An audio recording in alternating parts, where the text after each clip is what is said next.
"Excuse me, young man, are you sure you're in the right line?" The flight attendant's voice was flat, but her eyes narrowed in suspicion. The boy blinked, confused. He held his boarding pass out. "Yes, ma'am. Seat 2A. Her smile was tight, not friendly. "That's first class. This line is for premium passengers." He looked down at his ticket again, then back up. "Yes, that's what this is." People behind him shifted, impatient. A few looked over his shoulder, then down at him. The uncomfortable silence was broken only by a low cough and the rustle of boarding passes. The boy straightened his shoulders. He couldn't have been more than 16. His clothes were clean, his posture respectful. He looked nervous, like this was his first time flying alone. "I know what this says," he said quietly, holding up the ticket. The flight attendant didn't move. Her eyes scanned him again. "Can I see your ID, please?" He hesitated, pulling out his wallet. "Why? No one else showed ID?" Her smile vanished. "It's for verification. Airline policy." No, it wasn't. Not for this.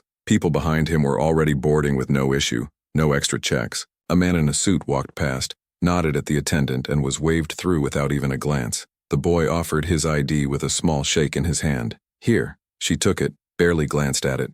A woman behind him, maybe in her 40s, leaned sideways to get a better look. "He probably just wandered up here by mistake," she whispered to her husband. The husband chuckled under his breath. "Happens." The boy heard it. His ears burned. He looked at the floor. The flight attendant still hadn't returned his ID. "Where are your parents?" she asked. He blinked. "I'm traveling alone." She raised an eyebrow. "Alone? In first class?" He said nothing, just waited. The man behind him laughed again, louder this time. "What's next, letting kids take the cockpit?" The attendant smiled at the joke, handed back the ID, and finally stepped aside. "All right, don't hold up the line." He walked slowly, feeling every eye follow him. His hands trembled as he stuffed his ID back in his wallet and found his seat. First class, just like the ticket said. He sat down and stared at the window. His heart was racing, not because he was scared to fly, but because he felt like he wasn't supposed to. "Be here." Across the aisle, a woman in pearls leaned toward him. "They usually don't allow unaccompanied minors up here," she said. Not unkindly, but not kindly either. He didn't reply. In the front galley, the flight attendant whispered something to another crew member. They both looked toward him, then quickly turned away when they realized he saw them. He slumped in his seat and closed his eyes. The door to the jetway hadn't closed yet. People were still boarding. He could hear the flight attendant welcoming the others. The tone in her voice was different, cheerful, warm, polite. Then came another voice, calm, low, authority without volume. "Is there a problem here?" A man had entered, tall, sharp suit, a quiet confidence. The flight attendant straightened. "No, sir, everything's fine." He didn't look convinced. "Because I saw you holding up a minor at the gate, can you explain that?" She blinked. "Oh, that? Just a small misunderstanding. I needed to verify his seat. Company policy." The man looked past her, saw the boy sitting silently by the window. "Company policy, huh?" "Yes, sir, just being careful." His voice was still quiet, but now there was steel in it. "We don't profile children." She froze. His ID badge flashed briefly as he turned. The nameplate read, Miles Turner, CEO Altavia Airlines. Now people were really looking. The man didn't raise his voice. He didn't need to. His next words cut sharper than anything louder ever could. "Come with me. Now." The flight attendant opened her mouth, then closed it. Her face had gone pale. As she followed him toward the galley, the murmurs started. Passengers whispering, eyes darting toward the boy, toward the man. Someone pulled out a phone, quietly started recording. In the cockpit, the pilot turned to the co-pilot. "You see that?" "Yeah," the co-pilot said. "That's the boss." Back in 2A, the boy kept staring at the clouds outside. He hadn't said anything. He hadn't yelled. He hadn't demanded. But something in the air had changed. And this time, he wasn't the one who looked out of place. He hated flying, not because of the plane, not because of heights. It was the way people looked at him, like he was a mistake sitting in a seat they thought belonged to someone else, like he had wandered into a room he wasn't supposed to be in. His name was Elijah, 16 years old, smart, careful, quiet, the kind of kid who always double-checked things, always asked before touching anything, the kind of kid who didn't cause trouble because the world already looked at him like he would. This flight was special. His mom had surprised him with a first-class ticket for his birthday. "You deserve to feel what it's like," she had said, "just once, just for you." She couldn't come. She had work. But she had packed his bag herself, printed out his boarding pass, even ironed his hoodie. She hugged him twice as long at the airport and whispered, "Don't let anyone make you feel small." He had smiled. He didn't want her to worry. But deep down, he wasn't sure he could stop it from happening. This wasn't his world. The white leather seats, the gold trim on the windows, the little glass of orange juice handed out before takeoff. It all felt too clean, too perfect, like one wrong move would stain it forever. So he sat still, didn't ask for anything, didn't even put his backpack in the overhead bin, just kept it at his feet. When the flight attendant had questioned him at the gate, that old feeling came rushing back, like he was being watched again, judged before he could speak. His throat had gone dry, but he had stood there anyway, showing her the ticket, the ID, everything, and still she didn't believe him. Now, sitting in his seat, Elijah kept his hands in his lap. His fingers tapped lightly against each other. He didn't look around, didn't make eye contact. He didn't want to give anyone a reason to talk to him again, but the words kept ringing in his ears. "Are you sure you're in the right line?" The way she said it wasn't a question. It was an accusation dressed up as concern. He wasn't angry. Not yet, just tired. Tired of being questioned. Tired of proving himself again and again. This wasn't the first time. In 6th grade, he had been stopped in the school hallway by a teacher who didn't recognize him and assumed he was skipping class, even though he was wearing a hall pass around his neck. In 8th grade, a woman at the store clutched her purse tighter when he passed her. He wasn't even close to her. He was looking for cereal. In 10th grade, his best friend had been invited to a birthday party at someone's lake house. Elijah wasn't. "My dad doesn't really know you," his friend had said. "He's just kinda old school." Each time it chipped away at something. Not big chunks, just small pieces, but enough to notice, enough to make a 16-year-old wonder what he had done wrong. He loved computers, could take apart a laptop and put it back together in under an hour.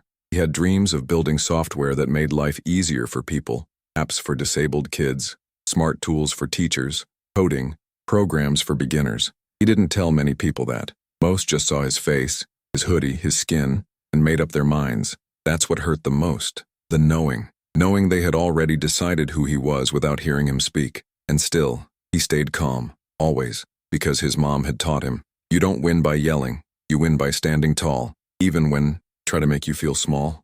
He stared out the window, watching the clouds, trying to forget the looks, the whispers, trying to hold on to the feeling his mom gave him at the gate, that he belonged here, that this seat was his, that this world, for once, didn't have to be off limits.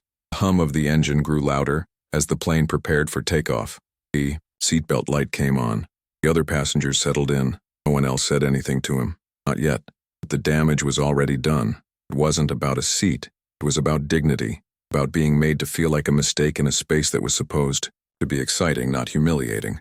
Elijah blinked hard, kept his eyes on the clouds, and breathed in slow. Didn't know that something big was about to happen. Didn't know justice was already in motion. Only knew this. He wouldn't let the way someone else saw him change the way he saw himself. Not today.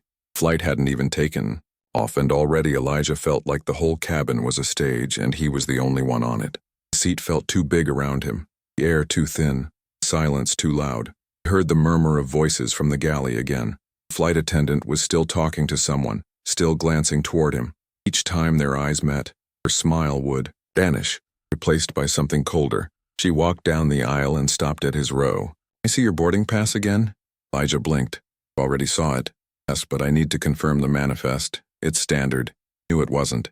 Watched the other passengers settle in without being asked twice. Not even once. Still, he reached into his hoodie pocket and handed it over. His voice was quiet. "It's 2A. He studied it longer than necessary. You know who purchased this ticket?" He looked up at her slowly. "My mom did." "And what's her name?" He said it. She tapped something into her tablet. Her expression didn't change, but her eyes were scanning, as if looking for something wrong. "I'm going to need to speak with the gate agent," she said.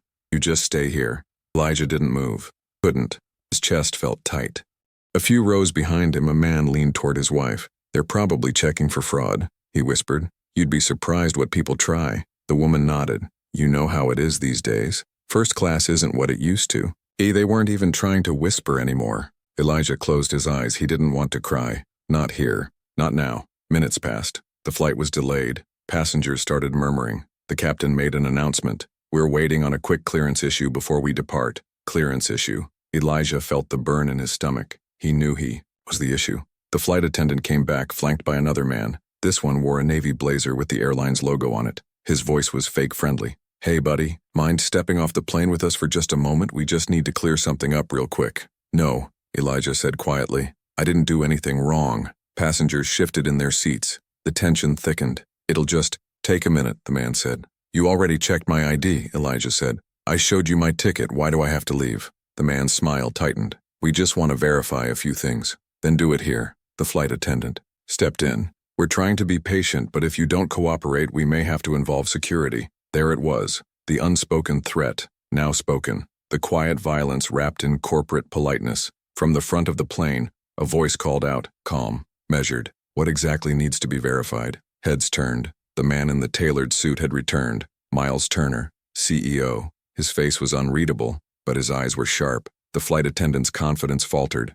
It's just protocol, sir. A passenger's information didn't match up. Miles raised a hand. Let me guess, the miner in seat 2A? The man in the blazer cleared his throat. Yes, sir, we received a call from the desk suggesting... A call you prompted? Miles asked. After stopping him at the gate? After checking his ID? After singling him out in front of half the passengers? No one answered. Elijah sat frozen. Miles walked down the aisle slowly. Each step echoed louder than it should have. He stopped at Elijah's seat. His tone softened. What's your name? Elijah, he whispered. Well, Elijah, he said, loud enough for the cabin to hear. I want to personally apologize for what just happened. You did everything right.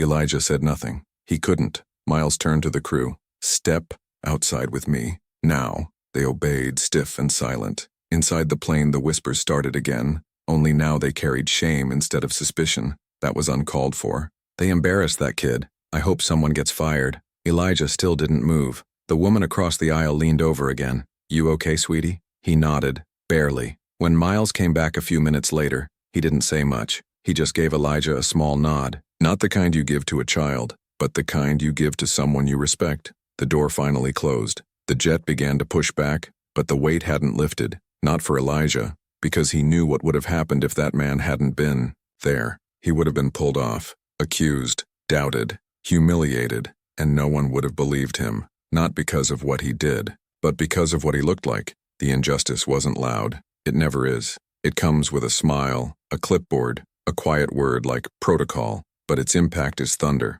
Elijah sat back in his seat and exhaled. He wasn't just holding a ticket. He was holding his ground, and somewhere deep down something had shifted. He wasn't just trying to get through the flight anymore. Now he was fighting for something bigger, for the right to exist in peace, to be where he belonged, without apology. The seatbelt light had dimmed. The cabin lights followed. People relaxed into their recliners. Headphones slid over ears. Flight attendants began their quiet service, but Elijah sat still, every muscle locked, like a coiled spring. His tray table was up. His drink remained untouched. He wasn't okay. Miles Turner, the CEO, had returned to his seat in 1A, but he kept glancing back, toward Elijah. Something in the boy's quiet stillness hadn't sat right with him. Maybe it reminded him of someone. Maybe it reminded him of himself. When the attendants came by with drinks, Elijah politely shook his head. The same woman who had pulled him aside at the gate didn't even look him in the eye. She handed champagne to the man next to him, smiled at the woman behind him, but passed by his row like he wasn't even there. It was Miles who finally stood again. He walked back, stopping beside Elijah's seat. Can I sit for a minute? Elijah looked up. Sure. Miles knelt beside the seat instead. I meant what I said earlier. That shouldn't have happened. Not here, not anywhere. Elijah nodded, unsure what to say. I saw your name, Miles continued. Elijah Brooks. That name rings a bell. Elijah finally spoke. My mom's name is Nicole Brooks. She used to work in corporate partnerships, left a few years ago after my dad passed. She didn't want to, but life got hard. Miles blinked. Nicole Brooks? Elijah nodded again. I know her, Miles said. She helped negotiate our deal with the Children's Education Fund. She helped design the accessibility tech we use in our onboard entertainment. That Nicole? She's the one, Elijah said quietly. And she bought this ticket for me. Said I deserved to see what it felt like to fly first class at least once. Miles stood slowly, his expression shifting from curiosity to something heavier. Respect. He turned to the aisle. His voice was clear, but low enough to keep it just between a few rows. Excuse me, everyone, he said. I want to be absolutely clear about something. The nearest passengers turned. Others leaned over. This young man's mother helped build the backbone of this company's family outreach program. Her name sits on several internal policies we still use today. And this seat, this ticket, this place, he earned it, deserved it, from day one. The cabin fell silent. Then something clicked in Elijah's head. He reached into his backpack and pulled out a slim, dark tablet. Not for show, not to prove anything, but because it mattered now. He tapped a few times, then turned the screen to Miles. I've been working on something, Elijah said. his voice quiet but steady. It's a software patch for your in-flight accessibility menu. Right now it doesn't allow voice navigation for blind users. I built a prototype with my school's dev team. I was going to submit it as a class project, but if it's useful to your team, I'd be honored to give it to you. Miles stared at the screen, then at Elijah. This isn't a school project, he said slowly. This is professional grade work. Elijah shrugged. It's just something I care about. People should be able to enjoy things without fighting for access. Miles looked around the cabin, looked toward the attendants. This young man just solved a problem we've been budgeting for next quarter, and yet we nearly dragged him off this plane for daring to sit where he belonged. No one spoke. The flight attendant, that one, stood, frozen a few feet away, watching, realizing too late what had just happened. The boy she had doubted wasn't just some kid. He was the son of a former senior employee, a prodigy with real solutions, someone with more dignity in his silence than she had shown with all her fake smiles. Passengers shifted in their seats again, but now they weren't just whispering. She should be ashamed. I hope the company sees this. He's brilliant. And the woman, the one who doubted, who accused, who humiliated. She stepped back slowly, the color drained from her face. Elijah didn't look at her. He didn't need to. She had seen everything she needed to see. The quiet kid with the hoodie, the one she thought didn't belong, had just rewritten the story mid-flight. This time, he didn't have to raise his voice to be heard. Miles gave him a firm nod. I'd like to feature your project in our tech lab when we land. We'll have my team reach out to your mom, too. It's time she hears how far her legacy is reaching. Elijah smiled for the first time that day. A small one, but real. He turned back toward the window. The clouds hadn't changed, but something in him had, because now everyone on that plane knew exactly who he was. Not because he shouted, not because he fought, but because he never stopped being who he was, even when the world tried to tell him he wasn't enough. The flight had been quiet for a long time. Not because people had nothing to say, but because they didn't know how to say it anymore. Something had changed. You could feel it in the air. Elijah still sat in his seat, calm, collected, no longer shrinking into himself. He wasn't just holding space anymore. He was owning it. The flight attendant who had questioned him so harshly earlier now walked the aisle with careful, quiet steps. Her face had lost that clipped confidence. Now she avoided his eyes like they might burn. She didn't speak to him. Again, but Elijah didn't need her words. The silence was loud enough. As the plane began its descent, a quiet buzz moved through the cabin. People began whispering about that kid, one who had made everyone rethink what belonging looked like. The confrontation wasn't over yet. Just before landing, Miles Turner stood again. This time, not with the soft voice of diplomacy, but the authority of a man who had made up his mind. He moved toward the galley, toward the back where the lead flight attendant stood stiffly, tending to read over safety logs. "Follow me," he said. She did. She had no choice. When they reached Elijah's row, Miles turned to him. "I want to give you the space to say anything you want to say. Not for me, not for them, for yourself." Elijah looked up, steady and sure. "You want me to say something?" To her, Miles nodded. "Only if you want to." Elijah exhaled, then turned. The attendant still wouldn't meet his eyes. He didn't raise his voice. He didn't need to. "You judged me the moment you saw me," he said, voice even. "Not because I said anything, not because I did anything, just because of how I looked, what I wore, where I was sitting." She shifted her weight, said nothing. "You embarrassed me in front of everyone, accused me without proof, called it protocol, but we both know it wasn't. If someone else had been in this seat, someone older, someone white, this never would have happened." She opened her mouth, but Elijah raised a hand. "I don't want excuses. I just want you to know, you didn't just make me feel small, you made yourself smaller." Her lips trembled slightly, but still she stayed quiet. Miles turned to her. His words were firm. "You'll be placed on administrative leave the moment we land. There will be a formal investigation, but I'll say this now. This company was built on the idea that everyone deserves respect the second they walk through our doors, or onto our planes, and you forgot that." She swallowed. "I didn't mean, it doesn't matter what you meant,"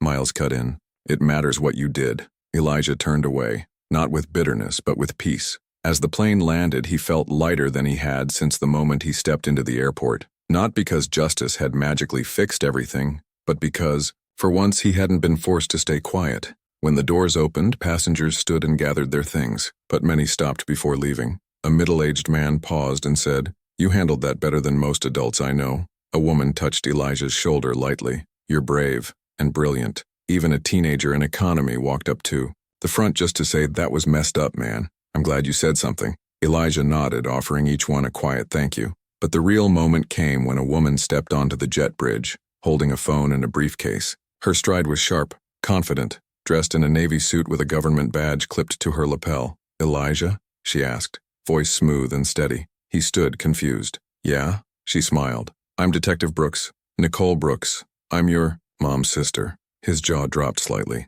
"Wait, what?" "She called me after you texted her. Said something didn't feel right. I was nearby. Thought I'd meet the plane myself." She turned to the crew still standing near the exit. "I'd like to request a full incident report on what happened here today. As a federal agent and a relative of the passenger, I think it's appropriate." The remaining attendants stiffened. Miles smirked slightly. "I think that's more than appropriate." Elijah couldn't help it. He smiled. Wide. The final twist. The final shift. Because now the people who had judged him didn't just face shame. They faced consequences. Real ones. As he walked down the jet bridge, flanked by people who believed in him, who stood with him, Elijah realized something powerful. Justice doesn't always come with shouting. Sometimes it arrives calmly, professionally, dressed in a suit, and sometimes it's carried by a quiet kid with a tablet and the guts to stand tall when it mattered most. Outside the airport, the sky had turned gold, the kind of golden hour that felt like the world hitting pause just to breathe.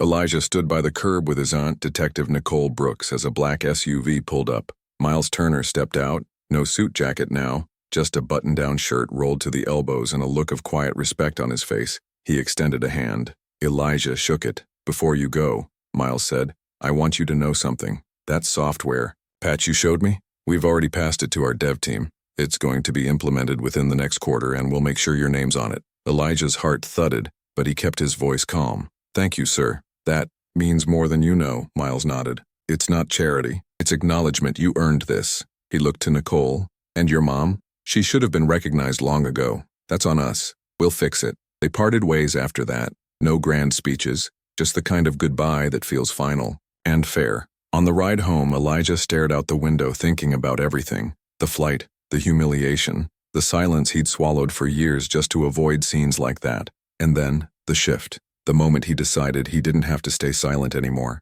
Justice hadn't arrived with flashing lights or viral videos. It came in moments. Small, powerful moments. A CEO choosing to listen. A kid refusing to shrink. An aunt stepping up. A company deciding to make it right, not just for PR but for principle. He thought about what his mom would say. "Don't let anyone tell you your worth, Elijah. You show them. Quietly. Clearly. Without ever lowering yourself." And that's what he did. He showed them. Not by yelling. Not by begging. But by staying rooted in who he was. As they pulled into his neighborhood, kids were out riding bikes. Parents were setting out trash bins. The world kept spinning, unaware of the shift that had just taken place. But Elijah knew, and that was enough. Because he walked away not just with justice but with clarity, that no seat, no ticket, no title could ever decide someone's worth. Respect is not based on appearance. Dignity is a right, not a privilege. Money doesn't define a person's value. Character does.